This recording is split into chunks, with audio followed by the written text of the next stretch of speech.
bonjour à tous. Bonjour à tous ces jeunes qui sont venus nombreux aujourd'hui pour cette deuxième édition des masterclass Heure for Heure. Donc sans plus tarder, je vais donner la parole à Hamid Belfdil, parce que c'est lui qui nous accueille ici aujourd'hui. C'est lui qui est à l'initiative aussi, même si je sais qu'il est modeste, il veut dire je ne suis pas tout seul, mais en tout cas c'est lui qui pilote la Fondation marocaine de l'étudiant. Donc Hamid Belfdil, en qualité de président, je vous invite à rejoindre la tribune.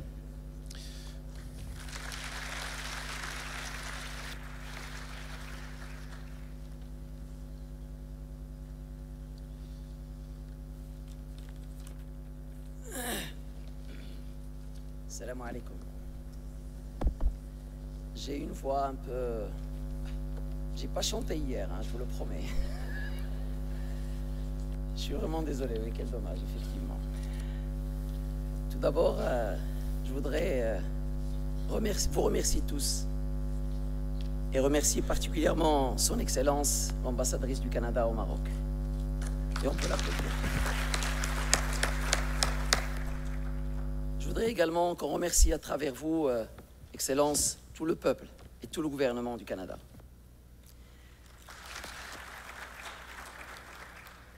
Je voudrais également remercier Ahmed Chami, président du Conseil économique et social et environnemental, qui nous a appuyés dans cette démarche et qui, malgré qu'il ne soit pas des nôtres aujourd'hui, il a tenu à nous envoyer une vidéo qu'on va voir tout à l'heure. Je voudrais également remercier l'Université Mohamed VI, des sciences de la santé qui nous accueille. Oui, vous pouvez l'applaudir très fort. Oui. Dans ce bâtiment magnifique, dans lequel il y a certainement une de nos boursières, celle qui a applaudi la première, elle fait ses études ici. C'est bien cela. Merci infiniment à Monsieur le Président de l'Université et à tout le personnel de l'Université Mohamed VI.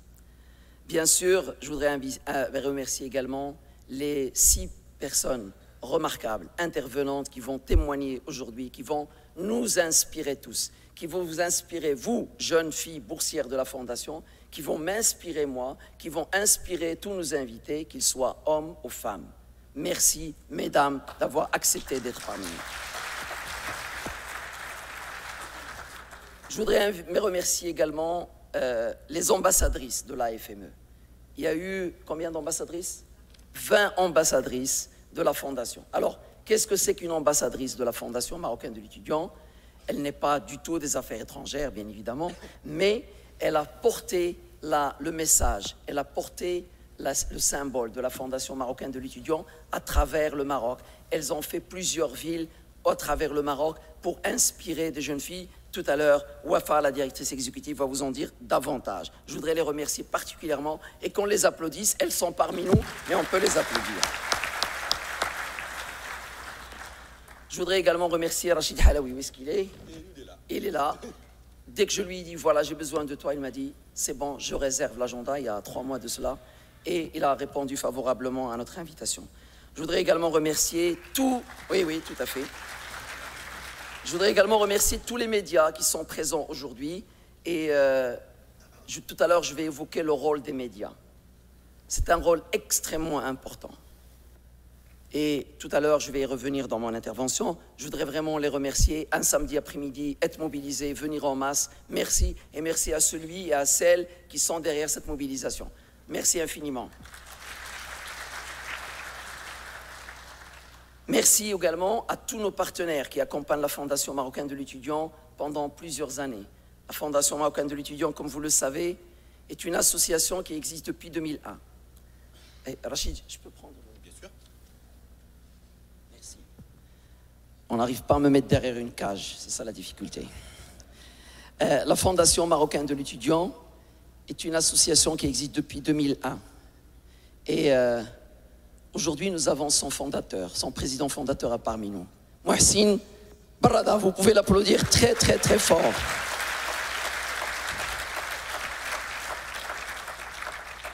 Tout à l'heure, Madame, son Excellence, l'ambassadrice, lui a dit, raconte-nous comment ça a commencé cette aventure de la Fondation marocaine d'étudiants.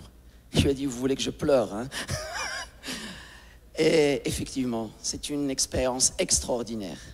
Et chaque fois que je rencontre des hommes et des femmes marocains ou étrangers, que je leur parle de la Fondation marocaine d'étudiants, je sens que nous avons une responsabilité encore plus importante. Parce que, effectivement, le fait d'ouvrir l'ascenseur social à des jeunes filles, à des jeunes garçons qui viennent de toutes les régions du Maroc, ben, c'est quelque chose qui, en fait, est tout simplement une mission extrêmement noble. C'est ce que me disent tous mes interlocuteurs. Mais je dirais c'est beaucoup plus qu'une mission, c'est un devoir. C'est un devoir pour nous tous d'ouvrir l'ascenseur social. Chacun de nous à sa façon. Chacun de nous à sa façon. Et nous avons parmi nous Madame Skrali, présidente de l'association RIM, qui fait un travail extraordinaire dans la vallée de Imlil, d'Oued Imlil. Nous pouvons l'applaudir parce qu'elle le fait discrètement et beaucoup de jeunes filles bénéficient de cet accompagnement. Alors, la Fondation marocaine de l'étudiant, depuis 2001, elle a accompagné 1800 jeunes filles et garçons. Et très souvent, comme le dit Rachid, il dit voilà le président de la Fondation. Mais je ne suis pas le seul. Je ne suis pas le seul à pouvoir, bien évidemment, mener cette mission aussi importante. Nous avons un conseil d'administration et je voudrais qu'on rende hommage aux administrateurs ici présents aujourd'hui. Il y en a 3 ou 4 qui sont présents, on peut les applaudir. Il y a Hicham, il y a Saad, il y a Madame Dr Rameya. Merci infiniment. Elle est venue de Rabat spécialement. Merci infiniment. Mais tout ceci, nous ne sommes des bénévoles. On consacre du temps, on fait les réunions du conseil, ou quand je rends visite à la fondation de temps en temps. Mais il y a une équipe. Et c'est cette équipe qui a réussi le challenge de faire évoluer la fondation. Et c'est cette équipe également qui a réussi à nous réunir aujourd'hui ici aussi nombreux et avec un contenu extrêmement riche. Et cette équipe est dirigée par Wafa Idrissi. Et je voudrais s'il vous plaît qu'on lui fasse une grande ovation. Wafa.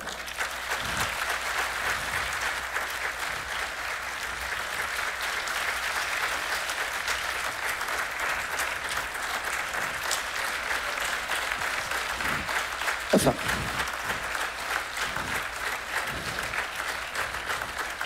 Oui, nous pouvons l'applaudir très, très, très, très fort. Oui.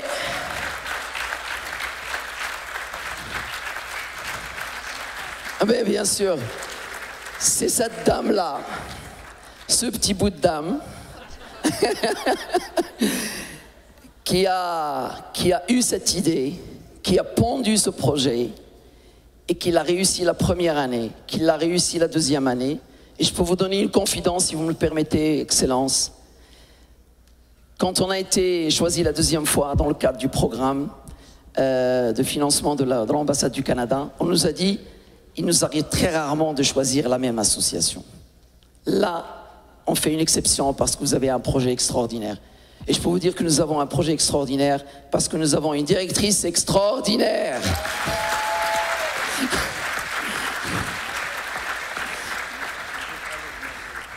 Alors, bien sûr, avec elle, il y a Asma. Elle est là, on peut l'applaudir.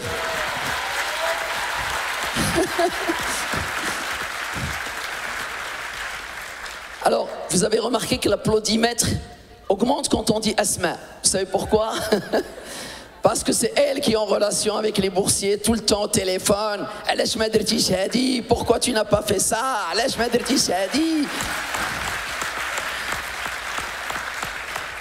Asma a un bébé et 800 enfants en cours d'études. Amin, Ayman, Souad. Elle est là. Lamia et Bouchra et l'autre Bouchra et l'autre Lamia al-Khura. Et elle n'est pas là, d'accord. Okay. Donc c'est toute une équipe extraordinaire et vraiment ils font un travail exceptionnel. Et je leur dis, je vous envie parce que vous faites un travail dans lequel il y a votre cœur en plus. Et Siam, bien sûr, oui, on peut applaudir Siam. Anas.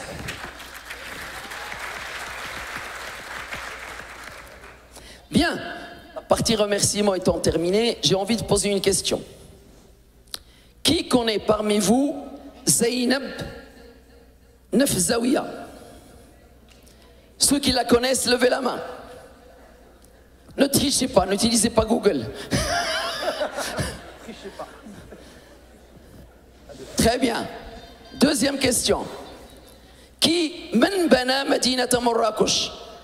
Ou tu peux traduire? Men bana madinata Marrakech. Ah, très bien. La grande majorité pense que celui qui a pris Marrakech s'appelle Youssef bin Tachafine. En fait, il était juste l'époux de Zeynep. On peut l'applaudir. Zeynep Nafzaouia est une femme berbère marocaine née en 1903 à Rmet. Elle a eu une chance extraordinaire. C'est que son père croyait en l'importance de l'éducation de sa fille. Bien sûr, il n'y avait pas d'école telle qu'on les connaît aujourd'hui. Mais il fut un voyageur. Il fut un riche homme d'affaires qui voyageait partout. Il lui ramenait des livres de partout. Et cette femme, cette Zeynep, étudiait ces livres. Des livres d'histoire, des livres de mathématiques, des livres de physique, des livres de philosophie, des livres de tout genre. Et c'est grâce à elle que la dynastie almoravide, almoravitine, c'est grâce à elle que cette dynastie a été ce qu'elle est, depuis le Sénégal jusqu'en Espagne et surtout le Maghreb arabe. C'est grâce à elle que Youssef bin Tachafine a pu construire, parce que c'est elle qui a dessiné le concept de la ville de Marrakech. C'est elle qui a eu l'idée de construire cette ville. Et donc, en fait, s'il n'y avait pas eu cette femme, nous n'aurions pas eu l'histoire que nous avons eue. Nous n'aurions pas eu aujourd'hui Marrakech et Koutoubia. Nous n'aurions pas eu aujourd'hui, dans nos gènes, la richesse que nous avons parce que nous avons côtoyé des Espagnols, des Européens, etc., des Algériens, des Tunisiens, les nationalités d'aujourd'hui. C'est grâce à cette femme que le Maroc d'aujourd'hui est ce qu'il est. C'est grâce à Zeynep. Et parce qu'elle a eu la chance de faire des études. Bien sûr, les historiens sont souvent des hommes. Ils utilisent une gomme où ils mettent ça dans le hawashi, les marges. On écrit un livre et à la marge on met petit point. Femme qui s'appelle Zeynep. Alors qu'en fait, pour moi, quand j'ai lu son histoire, quand j'ai vu son film, je me suis dit, cette femme mérite un temple, mérite qu'on la vénère, entre guillemets, pas en tant que religion, mais qu'on la vénère parce qu'elle a pu impulser quelque chose d'extraordinaire dans le Maroc d'antan, qui était un Maroc de tribus. Elle avait une vision, c'était une stratège. Donc ne me dites pas que les jobs que peuvent faire les femmes sont limités. Ça, je n'y crois pas.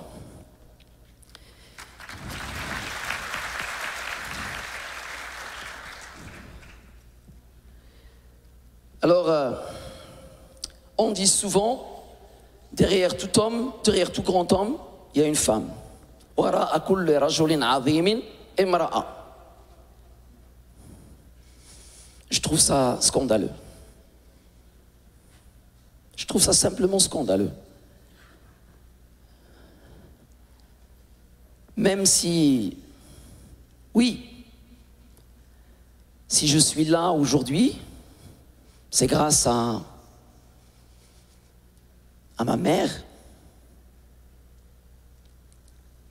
que j'ai perdue quand j'avais 2 ans. C'est grâce à ma seconde maman, qui m'a donné l'impulsion de reconnaître l'importance de l'enseignement, de l'éducation.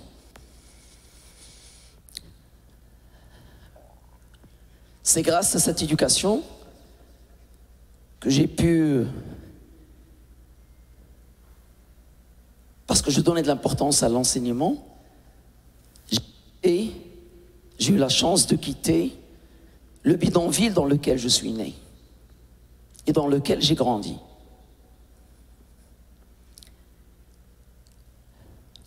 Et un jour, je me suis amusé, on a tous des photos de classe. J'ai pris la photo de ma classe, je pense que c'était la 2e année ou la 3e année du primaire, et j'ai cherché tous ceux qui étaient avec moi en classe. Alors bien sûr, il n'y avait que des hommes, il n'y avait que des garçons.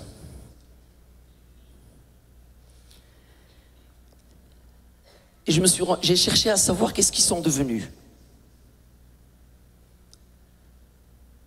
Je suis allé me renseigner dans l'école où j'étais, dans le quartier, le bidonville qui a disparu entre-temps, mais il y a quand même des hommes et des femmes qui sont toujours là. Et un par un, j'ai cherché à savoir qu'est-ce qu'ils sont devenus. Il n'y en a aucun, je dis bien aucun, qui a eu son bac, à part moi. Waouh! Qu'est-ce qui se passe? Il fallait que je comprenne. Et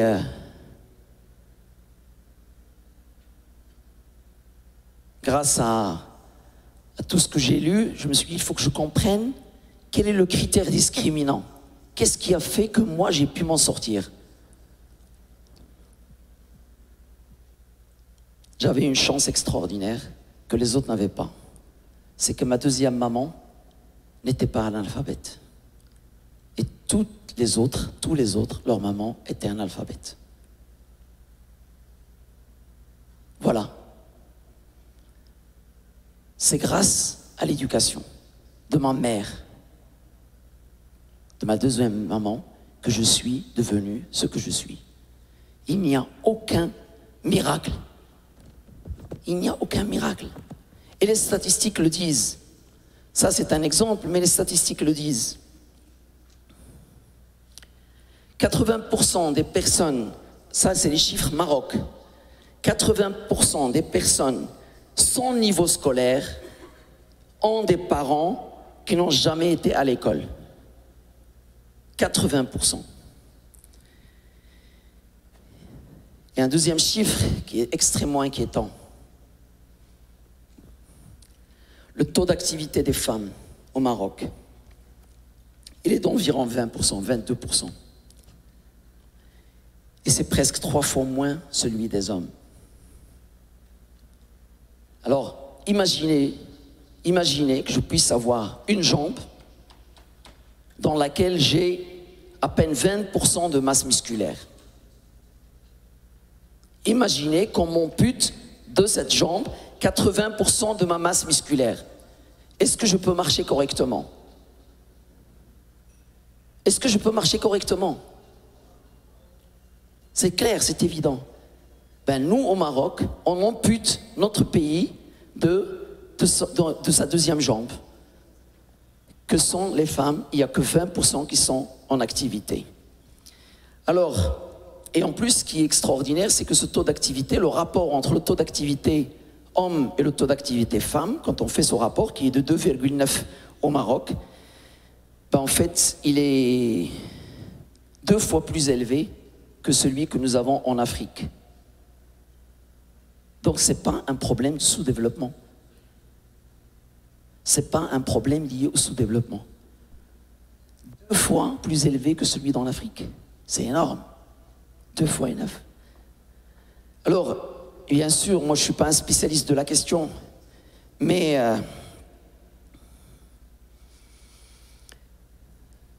il y a une chose qui est certaine. C'est que sans activité, les femmes ne peuvent pas être autonomes financièrement. C'est une évidence, Yak. Mais sans l'autonomie financière, elles ne peuvent pas être autonomes en termes de réflexion, en termes de décision, en termes d'influence de la décision dans la famille. Elles ne vont pas pouvoir contribuer. Je ne suis pas en train de dire qu'elles vont être les seules à prendre les décisions, mais elles vont pouvoir apporter leur contribution. Et quand on a 2 regards différents, des regards qui sont enrichis par chacun, par son parcours, ben on a une décision meilleure qu'on prend. Et dans notre société, nous avons besoin, dans notre pays, nous avons besoin que toutes les énergies, que toutes les matières grises puissent pouvoir participer à la prise de décision. Alors, bien sûr, le débat, il y a deux grands chantiers, et tout à l'heure je vous ai dit que je vais en parler, mais brièvement, il y a un chantier du droit. Et Madame la ministre ici présente a milité, a œuvré, a réussi certains chantiers dans ce domaine-là. D'autres sont encore... La notion de droit, la législation est importante, est indispensable, il faut continuer dans ce sens-là. Mais ce n'est pas suffisant. Il y a un autre volet, qui est le volet travail de la société. Comment nous pouvons tous travailler pour que la société soit convaincue davantage par le fait que nous avons besoin des ressources entières, de l'ensemble de nos capacités, qu'elles soient hommes, femmes, qu'elles soient blancs, noirs, qu'ils soient en bonne santé ou qu'ils soient en situation de handicap. Chacun de nous peut apporter sa contribution. Et là, ce que nous faisons aujourd'hui est une modeste contribution à cela. C'est pour ça que je disais le rôle des médias est important. Parce que cet amphi, même s'il est rempli, ben, c'est un nombre limité. Mais les médias peuvent amplifier. Les médias peuvent donner de l'amplification à ce message qui est celui de dire, et je l'assume, à l'occasion de la journée mondiale des droits de la femme, qui est bientôt, et nous, volontairement, Wafa a dit, je ne le fais pas, Louis. Nous disons clairement que les femmes n'ont pas besoin d'une fleur. Nous avons besoin de vous.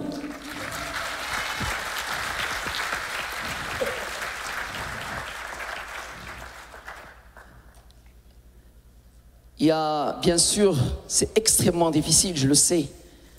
Nous avons eu des discussions pour des questions de confidentialité, mais avec une grande institution financière, qui nous ont raconté qu'ils ont essayé d'offrir un livre en place d'un bijou, et les femmes ont dit non, on veut notre bijou, à l'occasion du 8 mars. Oui, oui, oui, et je comprends. Je comprends. Parce qu'on est tous conditionnés. On est conditionnés par la société. Moi-même, ça m'arrive, la dernière fois, j'ai raconté ça à son Excellence, on m'a invité à une conférence sur l'entrepreneuriat, ou je ne sais plus quoi, à Marrakech, et en fait, on était une brochette d'intervenants, tous des hommes. Et il y a quelqu'un sur LinkedIn qui m'a dit « Ah bon, il n'y a pas de femmes marocaines qui peuvent parler de l'entrepreneuriat ?» Et publiquement, je me suis engagé à ne plus jamais participer à une table ronde s'il n'y a pas au moins une femme.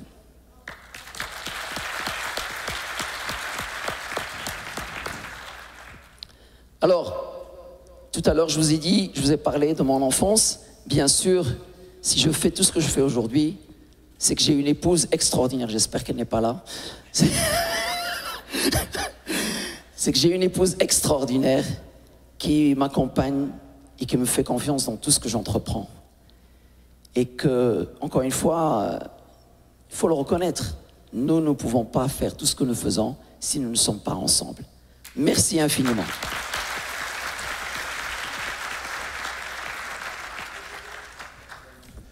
Merci, Si Hamid Belfdel.